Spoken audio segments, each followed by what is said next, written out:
On this episode, the Hope Mission Rescue Van. You have pain in here? You need to go to the hospital. Can you imagine what it's like to be homeless in our freezing temperatures? On today's episode, we're going to take you on a ride along with the Hope Mission Rescue Team for an insider's view into the challenges faced by our city's homeless. Easy, there you go. They have called us because there's somebody intoxicated that needs transportation. Tonight is just a typical night for Hope Mission rescue worker Ed Major. He's taking a homeless man that he found downtown to the mission's detox center to sober up. The big challenge is we're on a line between enabling people to continue in their addiction or their lifestyle, which is destructive typically, or empowering them to come out of their lifestyle. And so we're always on that edge. As Ed makes his way back to the rescue van, he notices a woman trying to find cocaine in the snow. Hey, how are you? Okay. Are you? Yeah.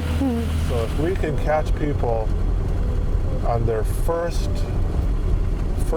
brief period in the street, that's brilliant. When they're ready for change, ready to make decisions for change. Do you need a drink or something to eat or anything? No. No? Fine. You're okay? Yeah. Yeah, I just thought you were maybe looking for something here. No, just wasting time. Just wasting time? Yeah. Okay. Okay. So you're going to be okay? Yeah, okay. All right, we'll check on you before we leave, okay? Okay. All right, very good then. We want to be there when they have that crisis so that we can encourage them, nudge them. Sometimes they're ready for treatment. They say, I want treatment, I want it now. The Hope Mission Rescue Van is meant to serve Edmonton's homeless population, bringing those living on the streets food and clothing, as well as transporting them to shelter. What brought me here is more or less to serve people, to serve other humans, and there's a need out there, and it's not hard to meet that need. Someone just has to show up and say, hey, I'm willing to do this. Only once in a while are you real. Only once in a while are you honest. A homeless man that Ed sees regularly asks him for a ride to the shelter. Why are you kicking out homeless people from homeless shelter? Because it's not safe for any other homeless person there when you're there. He is barred from all the shelters because of aggressive behavior. He's used to getting his way with the exercise of dominance and threat of violence, and sometimes violence itself. You caught me in the girl in the bathroom. That's what, yeah. So? They caught you having sex with somebody in the center,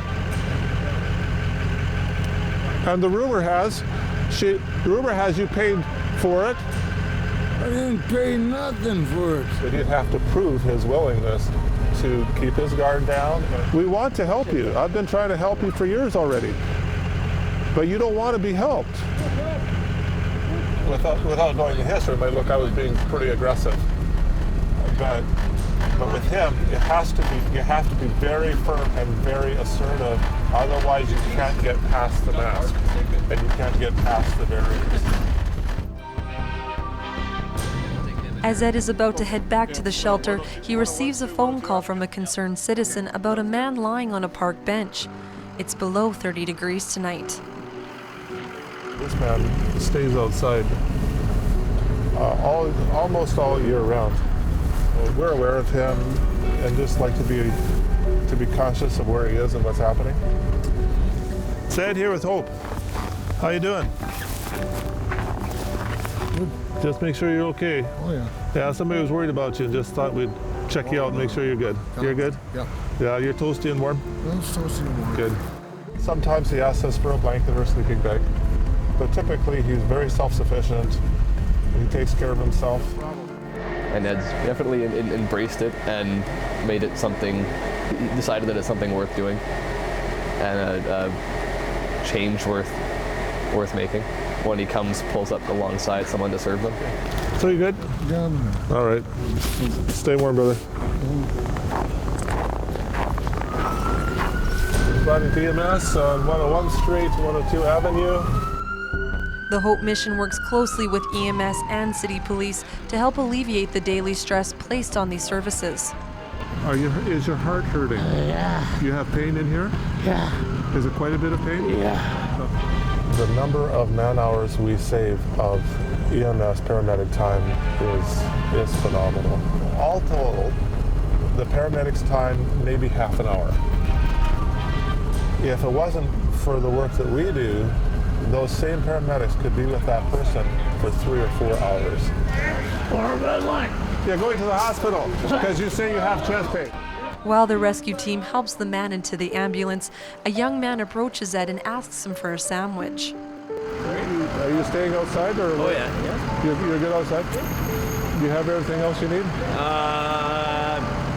Hair socks. Yeah, we can do that. You have no idea how many people from the street that have had amputation because of frostbite. Toes, feet, legs, fingers. And so if we didn't have this kind of service, it would be a lot more. You guys don't have boots, eh?